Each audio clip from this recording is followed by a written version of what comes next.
皆さんこんにちは。私たちのチャンネル登録者数は今これくらいなんです。でも、それ以上に再生される動画もあって、驚くメイドのリコです。一体どこから皆さん来るんでしょうか？私たちの動画が気になって、動画を視聴していただくのは非常に嬉しい限りです。ついでに、チャンネル登録というボタンも押していただくともっと嬉しくなっちゃいます。あ、でも催促するようなことってマイナスイメージなんでしたっけ？いつもチャンネル登録してご覧いただき、誠にありがとうございます。皆さんのお力があって、私たちが日々活動できております。本日も頑張って作品のレビューをしていきますよ。今回は原作者様よりレビューをお願いされた作品です。タイトルはこちら。杖転生、少女に拾われた俺は、古代魔術で少女を超一流魔術師に育て上げ、この世界にリベンジを決意する。です。実にナロー系らしい、長いサブタイトルです。期待できますね。こちらの作品は、小説家になろう、で連載中の作品になります。作者は、夜のとばり様です。作品の URL と作者様の Twitter は概要欄に記載しておくので、ぜひご覧ください。この作品の魅力、見どころを作者様に聞いたところ、師匠と弟子との師弟愛や、弟子である2人の少女の友情や成長です。あとは、あえてキャラクターを多く出さず、シンプルな構成にしています。だそうです。そのことを踏まえながら読んでみるのも楽しいかもしれません。少々打算的な部分もありますが、弟子を思う師匠の思いというのが分かり、良かったと思います。ほぼ主要キャラ3人の物語となっていますが、時々周りの人たちと交わる感じで、適度な接し具合だったんじゃないかな、と思いました。詳しくはあらすじを説明してからにしましょう。これより、ネタバレを含みますので、嫌な方はチャンネル登録をしてブラウザバックしてくださいね。いいですか？始めますよ。では、杖転生のあらすじはこちらです。魔王に敗れ、死ぬ寸前に魂を自分の杖に移し、逃げ延びた主人公、ゲイル。ゴブリンに拾われ、なんとか移動をしていると、丸メガネをかけた14、5歳の少女に出会いました。ゴブリンより人間の方がコミュニケーションを図れるだろうということで、魔術でゴブリンを討伐。喋る杖に驚く少女と一緒に村へ行くことに。そこで詳しく話を聞いてみると、魔王に倒されてから1000年も経っていました。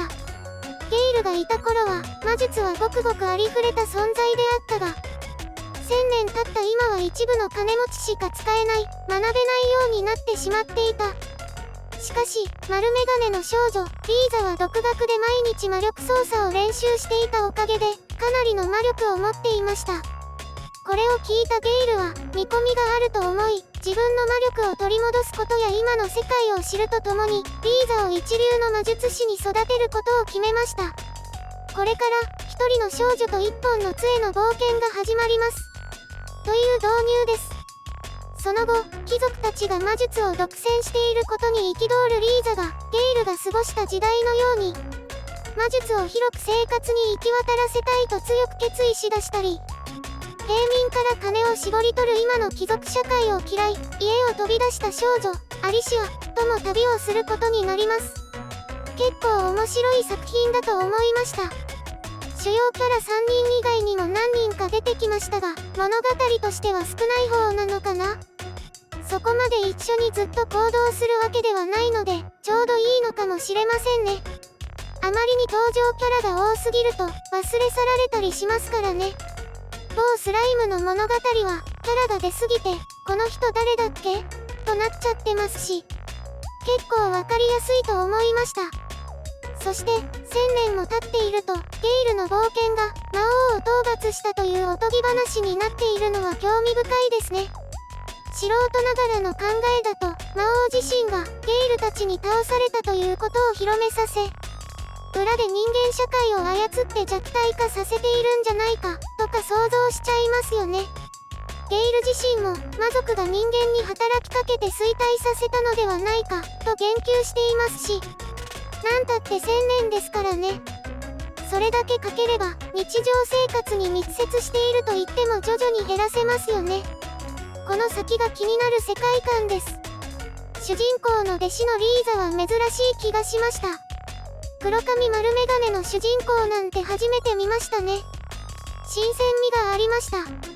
メガネキャラの主人公なんて今までいました？新しいなーって感じ。でも結構激しい動きなんかありましたが、メガネは落ちないものなんでしょうか？本当にメガネしてると思う時があります。変装のためマスクをするシーンがあるのですが、メガネはマスクの下から上から丸メガネかけていたらマスクしていても結構特徴的じゃないって思いました。貴重なキャラですし、ぜひメガネの状態についても書いてもらうと嬉しいなーなんて思ったりします。続いてタイトルについて、リベンジという言葉が入っていると少し親近感が湧きますね。よくわからないという方はぜひとも私たちの物語復讐メイドをご覧ください。私は登場していませんけれど、私が思うリベンジって復讐、仕返しといった意味なんですよ。いつになったらそのリベンジを決意するのかなーって思いました。私が読み取れていないだけなのかもしれませんが、タイトル回収までが結構長いのが気になりました。大体のナロー系作品のサブタイトルってあらすじみたいなものじゃないですか。ですので、すぐに回収されるのかと思いきや、全然なんですよね。これが良いのか悪いのかは判断できないのですが、ちょっと気になった部分です。最後に、全体的な文章についてなんですが、語字がちょっと多いかなという印象でした。一番最初のトップページと言えばいいんでしょうか？あそこのあらすじを読んだ段階でちょっと不安になりましたもん。あの文章はどれもゲイルはもしくは彼はなんです。でも一文だけ、身寄りのない少女は魔術と俺に大いに興味を持ちとあるんです。こんな最序盤で認証代名詞を間違えるって驚きました。これで合っているんでしたら申し訳ありません。この認証代名詞は間違いじゃない可能性もなきにしもあらずなのですが、こちらの単語はあえてこの漢字を使っていますよね。相手に何かをさせる時の指示はこちらの漢字を使います。単純なタイプミスなんかの誤字は人間誰しもがしてしまうケアレスミスなので何も言わないのですが、間違って使ってしまっているのは言ってあげないと今後の執筆活動にも支障をきたす恐れがありますから。ついでに言いますと、この世界って魔術が流行っているというか魔術しかないんですよね。時々魔法という単語が出てくるのはどういうことなんだろうなぁと疑問に思いました。魔術という単語の頻度が圧倒的ですから、魔法という単語は間違いなんじゃないかと思ったんですけれど、少し話がそれますけれど、皆さんって魔術と魔法どう使い分けていますか？フェイトを知っている人だと、魔術は現代技術で再現可能な現象、魔法は魔術でも再現できない超常の現象という区別みたいですね。もしくは漢字の意味から推察して、魔法は魔の現象や法則、断りそのもの、魔術は魔法を行使する技術という考えもあるみたいです。もうこれだけで動画1本作れちゃいそうですね。ですから魔法と魔術が混在するとものすごーくややこしくなっちゃうんですよね。どちらかの表現に一本化するか、きちんと魔法と魔術を区別して書くか、大変でしょうがしていただけると嬉しいです。なんやかんや細かいことを並べ立ててしまいましたが、もっと良い作品になってほしいですからね。